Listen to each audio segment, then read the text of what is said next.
Up next, an interview with one of the most beautiful and elegant voices ever. She took the world by storm nearly 20 years ago with an album that resonated with all listeners, all genres. She tells a story of a song that has really become a modern-day standard. One of the loveliest and most talented icons in music right now is next on Professor of Rock. Hey music junkies, Professor of Rock, always here to celebrate the greatest artists and the greatest songs of all time. Now, if you want to go behind your favorite songs and get the human side of your favorite artists, this is the place. Make sure to subscribe below and click the bell so that you know about our new stuff coming out. And take a second to look at our Patreon. It does help us so much to keep this a daily channel, and you get exclusive content plus other things. So up next, we have an exclusive interview with one of the most elegant voices in music, the lovely, very talented Norah Jones. This has new footage celebrating one of the best. It's hard to believe that the 20th anniversary of her diamond-selling blockbuster album Come Away With Me is just a few months away. This album absolutely ran the gauntlet back in the day. I mean, it swept the Grammys. It sold 27 million copies worldwide. It's one of my wife's favorite albums. It's one of my favorites of that year for sure. Up next, Norah Jones tells us the story of the album, including the classic standard that really kicked open the door for her, Don't Know Why. I don't know why I didn't come. You're gonna love this. Norah's insight on this will give you even more appreciation for this elegant and majestic music. As we go into this interview, I want to thank our sponsor, Zenni Eyewear, the only glasses you'll ever want for, in my opinion. You can shop by the shape of your face or your favorite color. And right now, if you go to Zenni.com, you can get 10% off of your first order. Check that out. Here's Norah. First, I want to jump right into and ask you, go back to the very beginning and find out, what was the moment that kicked open the door to your mind and made you want to pursue music? I don't remember a moment, but okay. I mean, I remember listening to music my whole life and singing along, and then realizing I could sing. And then I think in junior high, I got really into Billie Holiday and Bill Evans. And then I went to an arts high school where you kind of choose that path early. Well, and going to university in North Texas and Come Away With Me. 2002, sincerely intimate and gorgeous album, and it #1 on the US charts. It went diamond, sold over 27 million copies, won 5 Grammys, including Album of the Year and Pop Album of the Year. To put this album in the context of history, this spent 164 weeks on the charts, one of the top 10 best-selling albums of the SoundScan era since they started measuring that. See, I don't know any of that stuff unless I do an interview. Somebody tells me. That's awesome. But this is one of the longest charting albums in the history of Germany. I don't know if you knew that. No, that's very random. Awesome. #1 in 14 countries, including the US, UK, Australia, Ireland, France, Belgium, all over the place. But it started with a song that, to me, has become as much of a pop standard as anything Gershwin or Porter ever wrote, Don't Know Why. Number 30 in the Hot 100, it went to number 8 on AC charts, Grammy Record of the Year, Song of the Year, Best Female Pop Vocal. Jesse Harris wrote it, and then he recorded it a few weeks later, and he put it on his album, Jesse Harris and the Ferdinandos. Come when I saw And you guys had a chance meeting. You met in Texas. Well, I was in college at North Texas, and I drove a 1971 Cadillac sedan DeVille. This is important to the story. And the bass player asked me to pick up some musicians who were doing a clinic because I had the car big enough to fit all their gear. And so I went to the hotel and I pulled up, and I'm 19 years old. And it's Kenny Wollesen and Steve Cardenas. They were playing with the bass player, Mark Johnson. He wasn't there at the hotel, but it was Kenny and Steve. And Jesse Harris and Richard Julian, who's another songwriter, were just friends of theirs, and they were just driving cross country. And so I showed them all around Denton, Texas for 2 days, and we became fast friends, and Jesse and Richard and I especially, and we all exchanged info. And Jesse would write to me. He would send me lead sheets of his songs. That's very him. But also, he knew I was a singer. And I remember when I met them, because I was a jazz piano major at the time, but I also sang.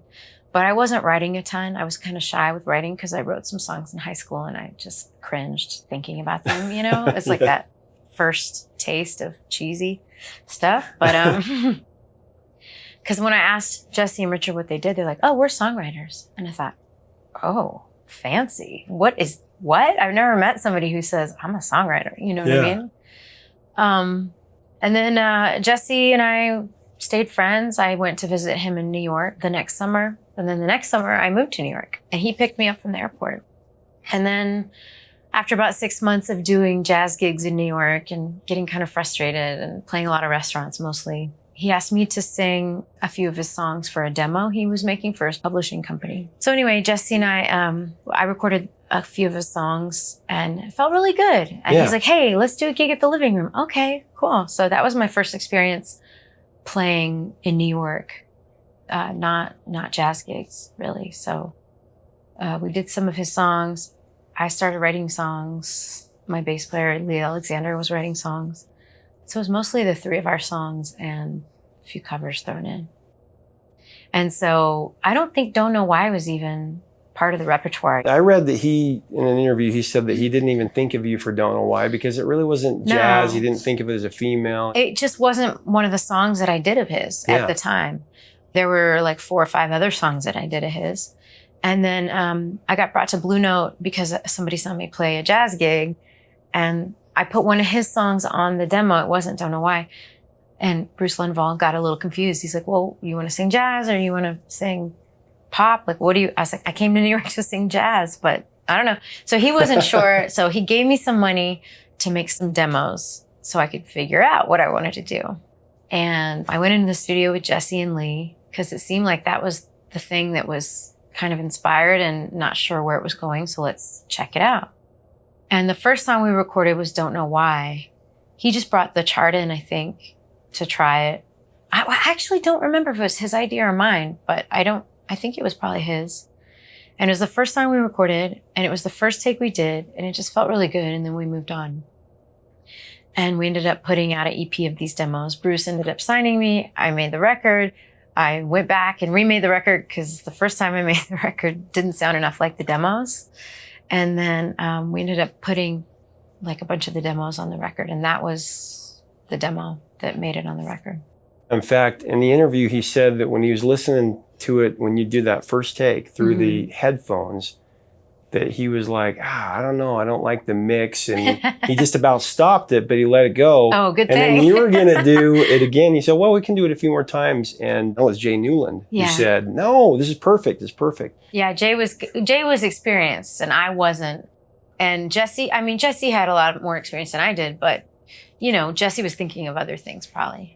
You know, because he was the songwriter playing guitar and everything. And then Arif Mardin, who's one of the greatest producers of all time, Aretha Franklin and the Bee Gees and so many others we could sit and talk about for hours. But he actually didn't even want to re-record the demo.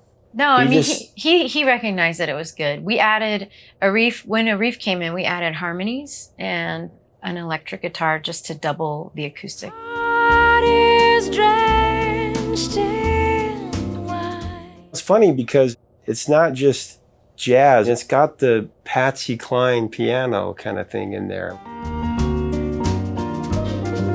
I'm crazy for trying. Yeah, I mean, I don't really think of my first album as jazz because to me, that was my first departure from jazz, to be honest. I mean, it's definitely got all that influence. And that's how I came about as a singer. So I'm not going to argue that it's not a jazz record, but to me, it's not. It's like, well, you can't pigeonhole it because it's got so many different pieces of it, but you can definitely hear the old country western. Yeah, I don't know where I got that on the piano, but it came through all of my years of just listening to that old music.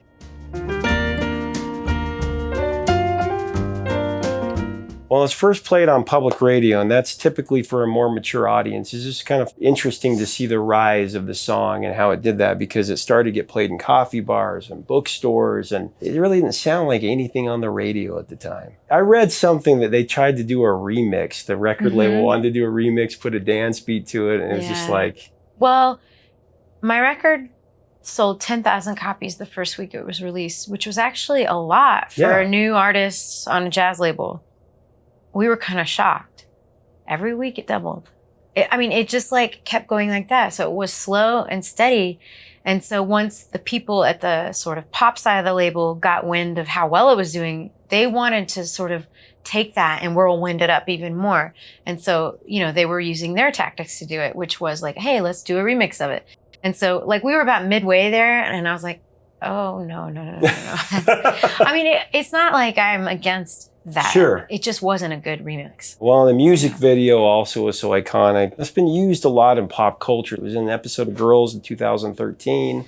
I don't know why I didn't come. And then Sesame Street, Singing It with Elmo. But now the why has gone away. Tell me about that. That was probably a really cool moment because you were just on Sesame Street again, weren't you? Yeah, it was really fun. Being on Sesame Street is probably one of the biggest thrills. It's like, I made it. Jason Mraz said that too. To be on that soundstage with those iconic Muppet characters and to work in harmony with them, it was such a thrill. And I got to bring my nieces and nephews who were perfect Sesame Street age at that time. Spent the whole day there. Highlight of my life. Let's go outdoors. Also, their rewrite of the lyrics I thought was super clever. I don't know why I didn't come. And it was used in The West Wing and Smallville. There were some great covers of it. You ever heard Smokey Robinson's cover? Oh yeah, I think Yeah. so. Yeah. When I saw the break. And then George Benson, that was probably quite an honor. Yeah. And then I heard Tony Hadley, formerly of Spandau Ballet, covered it as well. And Cool. all these years later, the song has meant so much to so many different people. What does it mean to you so many years later? It's special because Jesse's such a good friend of mine. He's been one of my best friends for 20 years now, 21 years. So that's a nice connection. It's not like somebody who wrote it that I hate or something. You know what I mean? And I've had very few times playing it and not being into it. There's a cycle with songs, and especially doing this for long enough and playing a lot of the same songs over and over, you can get bored doing the same stuff if you let yourself or if the situation isn't right. But somehow that song has never gotten boring to me. I enjoy playing it. The arrangement has changed over the years. It's gone in and out of different things, but the song is so strong, it carries it. It's not like we're trying to change it for any reason. It just sort of morphed into whatever it's become live for me. I think songs just have a life, and if you play them long enough, they take on different paths. Why I didn't come. Absolutely. And they have to stay sort of relevant, I think. And great songs, I think, they really stick in people's minds. Like if you hear it, and I've heard many people say this, I feel this way too. With this song, it stays in your head when you hear it for like 3 or 4 days after. But it's not like one of those songs where you're like, oh, I hate this song. I got to get it out of my head. It just lasts, and that's what great songs do. Well, let's talk about the elegant and just breathtaking Come Away With Me. I love that song. Come away with me, and I will ride. Another modern day standard to me. It sits really well with the standards that you covered, and you wrote it. Number 21 on the adult top 40 and number 2 in Canada. But this is a song that very much feels like a throwback to that Tin Pan Alley, era. Just lyrically, so much beautiful imagery. What inspired that song? Tell me about that. I think that song is the first song I wrote after I moved to New York. And it's really, I consider it the first song I wrote at all, but I wrote a few songs in high school that I just hated, So it was the first song I wrote that I was excited about, I guess, I'll put it that way. But I didn't have a piano in my little apartment, and I was going to the living room a lot and seeing all these people write songs, and it was a totally different experience for me than going out and seeing jazz all the time, which is totally it was a different thing. And I came home one night, and it was like 3 a.m, and I had a little electric guitar because that's the only instrument that fit in my apartment. And I really only knew about 4 or 5 chords on the guitar. And so I wrote this song, and it's really a country song. I mean, the way we played it with the cymbals and it's so slow and more spacious, it definitely isn't quite as country as it was when I first wrote it. But when I first wrote it, it was just like, you know what I mean? And I remember I wrote it in my notebook because I didn't have a voice recorder at the time. And I wrote the lyrics and I wrote the chords, and then I notated it with numbers. 1, 2, 3, 1, 5, because I'm a nerd, but also because I didn't want to forget it. Yeah. And so luckily I didn't forget it. Well, it's got that beautiful imagery in it. I want to wake up with the rain falling on a tin roof. Falling on a tin roof. Grass grows knee high, and just this imagery that just takes you away. Well, it's just one of those moments where it comes through you and you don't know where it came from because it happened in about the time it takes to sing the song. Wow. And when that happens, it's the best. And, there's a lot of songwriters that work really hard at forming a lyric and imagery and all that. But even those great songwriters, sometimes it just happens like that and they know it. You know what I mean? I feel like when that kind of thing happens, it's just the best. Yeah. it's a good feeling. And of course, you performed it on TED. Oh, yeah. And Day of the Flowers, a foreign film, was in that. And so you think you can dance and Crossing Jordan. I always like to see how they use it in the different pop culture because it's very cinematic. I mean, the way that the song is, especially musically. Yeah. Come away with me. And I love the music video as well, but I want to jump into Feels Like Home, which #1 for 6 weeks and sold over 1 million copies in its first week alone. But it's the second biggest selling album in 2004 and sold over 12 million since. The first single, just joyful and gorgeous, just blissful Sunrise. I mean, it's just such an elegant song. Sunrise, sunrise, couldn't tempt us if Kind of the magic of being in a relationship. Tell me what inspired that song and how that came about. Well, my bass player, Lee Alexander, and I were in a relationship at the time. And we were both we were really into this Dolly Parton album called The Grass is Blue. And we got really into a certain flavor of country music at the time. Like we were really into these bluegrass albums. And I feel like he was just messing around with that kind of a vibe on the guitar. And he wrote the first verse. And he's like, what do you think of this? And I was like, oh, that's cool. Where should it go? I don't know. And then I just did, ooh. And I was like, oh, that's cool. Does it need lyrics? And they were like, no, we like the ooze, On the banjolin, Kevin Bryant. Kevin was amazing. We played with him a lot on the first couple of records, and he toured with us. Anything he played on was always inspired and very spontaneous. I love that recording. I love the lyrics too, and the first verse, so it talks about it's like morning in your eyes, but the clock's held 9:15 for hours. And again, it's a song that when we go in and sing the chorus, you don't need lyrics to it. It just comes out in the way it does. Yeah, I mean, we weren't being lazy. It's just we liked it. and I said, ooh. And it was used in Because of Winn-Dixie. I remember that year that it came out. Surprise, couldn't find it in your eyes. The part that I love most about it is the ending part where that kind of vocal nuance. And I love to find these parts in songs where you pause before that last do you. In the studio, is that just something that just spontaneously happened? I'm just curious. Yeah, I mean, I feel like especially with those early recordings, and they were all pretty live and just spontaneous. Well, let's talk about the new studio album, Begin Again, which, first of all, the album cover. This isn't. I love this cover. Thanks. Tell me about the design of that. Well, I did a photo shoot with Clay Patrick McBride. He actually did my second album. He did a bunch of photo shoots for me way back, and I hadn't worked with him for a long time, but he took some film shots that were really great, and those were the film ones, and we put 2 of them together. These are songs that you recorded 2018, 2019, and it feels like they're created in the moment. Very eclectic, just a rawness that puts you in the middle of all these different emotions. And Begin Again, the title track, which It's almost like you wonder if it's possible to hit the reset button. That's kind of what I got from it. And I love the bookends of the song. It's when we begin to believe in this again. I love that. Where did this song come from?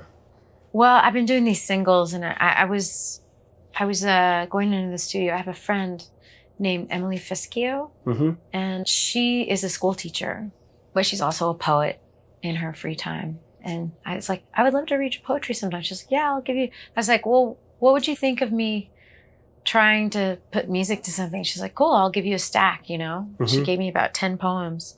And I was going into the studio with Brian Blade and Chris Thomas, and I needed more songs. And so I was going through the stack, and she had this poem. And I definitely, you know, took a few words and adjusted them, but mostly it's her poem. And then the last verse I wrote, the very last stanza. But yeah, it was a really fun way to write, because I haven't done a lot of writing like that. I find it really hard to put words to music that's already there. That's harder. But putting music to words where there's nothing attached musically yet, I find really fun, you know, because if somebody else writes the lyrics, then there's no preconceived anything. I can do kind of whatever. So that was really fun. My heart is open. My eyes are wide. My Heart is Full, which that's kind of like an electric spiritual, you know, and that's what I love about this album is that you can't pigeonhole it at all. My Heart is Full is the first one I did for this series. And I went in with Thomas Bartlett, who's an old friend of mine, but I've never actually worked with him in this kind of capacity. And he's an amazing musician, and he's a great producer. And I had this set of lyrics, which I rarely have lyrics with no melody attached. I almost never do. But I did have a rhythm attached to it. And it was, my heart is open, open, open. It had these like weird repeats. I wrote it in the bathtub one day. But I had all these lyrics, but I had it was almost more like a chant. And so I was like, how do we turn this into a song? And so he just started playing this organ part, and I just started singing with the lyrics in front of me. And we just he just followed me. We sort of improvised the melody to go with what I already had. Well, I love how it's talking about like people preaching, many talking, many working. It just like crescendos to that peak, which is the I Will Rise. It's really powerful. How did that come about? When we were trying to figure out the music, I was singing, and it just sort of went there. It felt right, you know. Well, and It Was You. That's one of my favorite songs you've ever done. Thanks, it's one of mine too. Really, really good. And I knew, and I knew, and I knew, and I knew it was. I wrote it at home mostly. And then when I went into the studio to play it with Brian and Chris, it was one of those situations where like, here's the song. I really like it, but I don't know how we'll play it. And Brian kicks in with this groove, and it's just the best thing I've ever felt in my life, you know? So it just completely turned it into this sort of soul jam. And then the verses have this whole other feel. I just fell in love with it, the way they played it. The piano instrumental there. I love that as well. Yeah, it was fun. Do I hold you too tight? A Song with No Name. I'm going to ask you about that one. Jeff Tweedy, of course, produced that and his Americana guitar on it. And this song is such a mystery. Yeah, what's it about? Yeah. Well, that was one of those songs that we were sitting on the couch, and I picked up one of his millions amazing. He's got like a gazillion amazing guitars, and I picked one up and had a weird tuning. So I just started playing, and then he started playing, and then we're just sitting on the couch playing. And it's the same riff over and over. It's not like it goes anywhere, but it just felt really good. It felt like a trance. And then I just started singing, and that's what fell out. We moved on, and then Tom Schick reminded us a couple days later, oh, we did this thing, and we listened to it, and we liked it. And we just added instruments to it. We didn't change anything.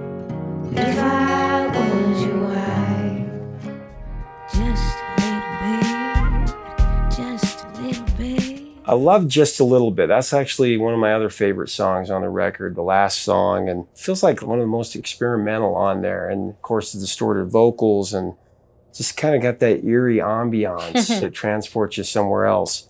Tell me about that one. We weren't really sure what we were doing in the studio at that moment. We were kind of like at a lull. We ran out of songs. My friend Sarah Oda had given me a song to record, and I had her lyrics in front of me. And I knew the song, But we weren't doing it at that moment because I was at the organ and it was more of a piano song. So I was just doing this thing and I was just kind of singing gibberish, but it felt really good. And then her lyrics were just sitting there. And so I just started like kind of singing her lyrics over what we were doing. Mm-hmm. And that ended up being the song, is a lot of her lyrics from this other song she wrote. Of course, I have her blessing in the end. But what I really liked about it was the way I used her lyrics had a completely different rhythm, and it made the rhyme scheme like kind of turn on its side, which was kind of interesting to me. Like I said, it just transports you to a different place. And that's the amazing thing about this album, is that even though it is singles, it does feel cohesive as an album. I feel like the songs are in twos. So like three of the songs are from the same session. So of course those feel cohesive. And then two of them are from another session. And then another two of them are from another session. Right. So they all have a partner at least. Yeah. You know what I mean? But also, you know, they're all me and they're all within 8 months of each other. So they're more cohesive than I thought they would be. One more time. And last of all, I just wanted to mention, you worked with Ray Charles. I love that story about how you brought your mom to the session and you were sitting next to him, just watching his phrasing as he was singing the song. Tell us something about Ray, the newer generation watching this. I mean, he was just amazing. He was a genius, but he just exuded that heartfelt thing that a lot of people just don't exude, you know? So even though he was a genius, it just all felt very raw and natural. Nobody is like him. No, he was amazing. It was a thrill. Isn't she amazing? Just elegant. Leave us a comment about this classy album and this song. What are your memories or experiences relating to it? Let us know in the comments below. If you like this video, we invite you to subscribe below. Make sure to click the bell so you never miss out. Make sure to check us out on Patreon, as well as our new merch. I think you'll enjoy that. Help us keep the music alive. Very important. Until next time, 3 chords and the truth, my friends. See you soon.